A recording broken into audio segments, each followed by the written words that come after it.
आइए देखते हैं क्लास 8 का एक्सरसाइज 1.1 का एनसीईआरटी का क्वेश्चन है। क्या कहता है कि निम्नलिखित प्रत्येक में गुणन के अंतर्गत उपयोग किए गए गुणधर्म यानी गुण का नाम लिखना है। क्वेश्चन आपको इस प्रकार 3 को क्वेश्चन दिया हुआ है। इसका गुणधर्म, इसमें कौन कौन सा गुणधर्म का यूज किया गया है उसका नाम आपको लिखना है। तो सबसे पहले आपको मैथ में जो होता है गुणधर्म क्या होता है, गुणधर्म कुछ इम्पोर्टेंट गुणधर्म है उसको हम लोग जानते हैं। जैसे कि देखिए कहता है कि गुणधर्म क्या होता है, कुछ गुना है। जैसे कि पहला है गुना का क्रम विनिमय नियम। गुना का क्रम विनिमय नियम क्या कहता है कि कोई भी संख्या को अगर a इंटू बी के फॉर्म में है तो उसी को हम पलट कर लिख सकते हैं b इंटू ए। यही क्या हो जाता है गुना का क्रम विनिमय नियम, यानी कि एक संख्या को दूसरे संख्या के बदल कर इधर से उधर इसका पोजीशन चेंज कर देते हैं तो क्या हो जाता है क्रम विनिमय नियम। उसके बाद है गुना का प्रतिलोम नियम। गुना का प्रतिलोम नियम क्या कहता है कि कोई भी संख्या अगर बटा के फॉर्म में है तो इसको भी पलट के लिख देना है, लेकिन इसका जो मान आना चाहिए कितना आना चाहिए, 1 आना चाहिए। तो ये क्या हो जाता है गुना का प्रतिलोम नियम यानी गुणधर्म इसको बोलते हैं। ठीक है। उसके बाद है गुना का तत्समक नियम। गुना का तत्समक नियम क्या कहता है कि कोई भी संख्या में अगर 1 से हम गुना करते हैं तो उसी को अगर वापस हम एक गुने और संख्या कर देते हैं तो वो होता है गुना का तत्समक नियम। उसके बाद है लास्ट गुना का साहचर्य नियम।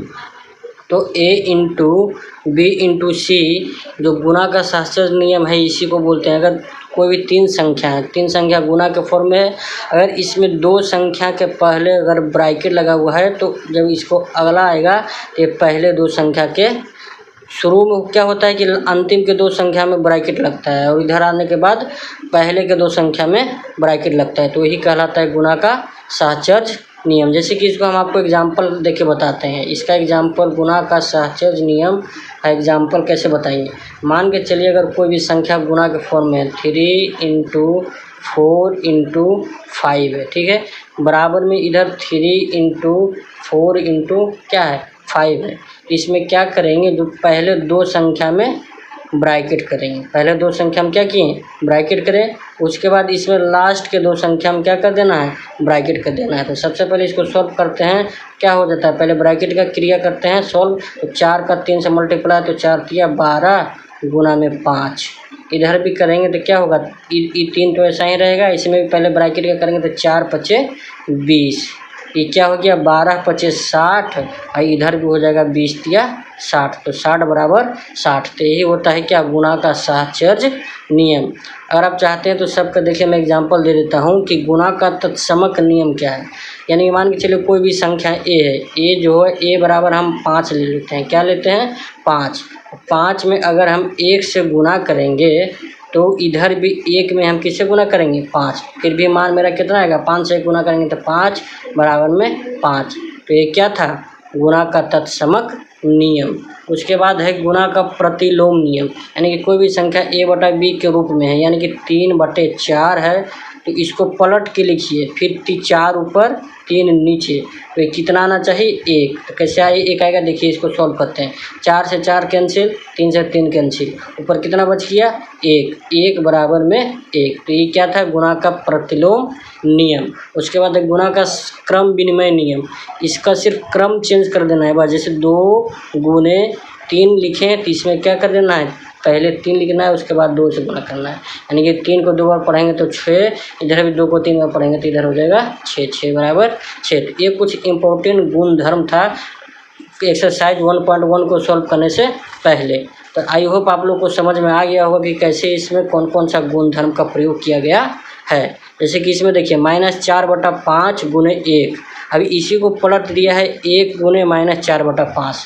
तो अभी हम आपको बताए थे कि गुना का तत्समक नियम में ऐसा होता है क्या कि पहले a से गुना किया जाए, उसके बाद 1 को फिर a से गुना किया जाए। 1 को 1 से गुना किए, फिर 1 को a से गुना किए। तो इसमें भी क्या यूज हुआ है, वही यूज हुआ है कि मान के चलिए 4/5 को आप a मान लीजिए। क्या मान लीजिए a, यहाँ पे गुना 1 है तो यहाँ लिख दिए 1। उसके बाद यहाँ भी लिखिए 1, यहाँ भी लिखिए गुना -4/5 को क्या माने थे 1, यहाँ भी 1 गुने 1 a बराबर 1 गुने 1 है। तो क्या नियम है?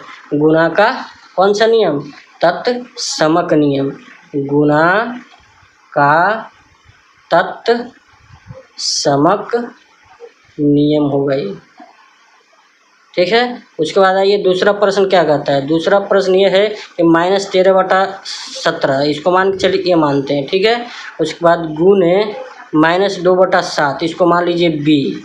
ए गुने बी हो गया, दोनों अलग अलग है तो ए इंटू बी हो जाएगा। बराबर में देखिए -2/7 को क्या माने थे? बी। मान लिए बी गुने -13/17 को क्या माने थे? ए। यानी कि क्या हुआ? ए गुने बी बराबर बी गुने ए। यानी कि आपस में संख्या को उसका स्थान क्या कर दिया? बदल दिया गया है। तो जब स्थान बदल दिया गया होता है तो उसको क्या बोलते थे? गुणा का क्रम विनिमय नियम। यहाँ देखिएगा ए गुने बी बराबर बी गुने ए, इसमें भी वही यूज हुआ है। ए गुने बी बराबर बी गुने ए। ये क्या हो जाएगा? ये कौन सा गुणधर्म का प्रयोग किया गया है? गुणा का क्रम विनिमय नियम। क्रम विनिमय नियम। उसके बाद तीसरा नंबर क्वेश्चन कहता है। तीसरा प्रश्न क्या है? -19/29 गुने 29/-19 बराबर 1 होना चाहिए। देखिए इसको मानिए ए, क्या मानते हैं? ए बटा में नीचे हो गया बी गुने इसको मानेंगे क्या? बी बटा में ए बराबर ए। यानी कि बी से बी कैंसिल हो गया, ए से ए कैंसिल हो गया। यहाँ पे देखिएगा तो -29 कैंसिल, -19 कैंसिल, तो कितना बच गया? 1। जब कोई भी किसी का कोई भी संख्या का मान गुना का मान 1 आ जाता है तो उसको क्या बोलते थे? उसको यहाँ पे देखिए क्या बोलते थे? कोई भी संख्या कहाँ गया? गुना का प्रतिलोम नियम। ए गुने बी बराबर बी गुने 1 का मान अगर 1 आ जाए तो इसको क्या बोलते हैं? गुना का प्रतिलोम नियम। इसमें कौन सा गुणधर्म का प्रयोग किया गया है? तो इसको लिखेंगे ये है गुना का प्रतिलोम नियम। गुना का प्रतिलोम नियम।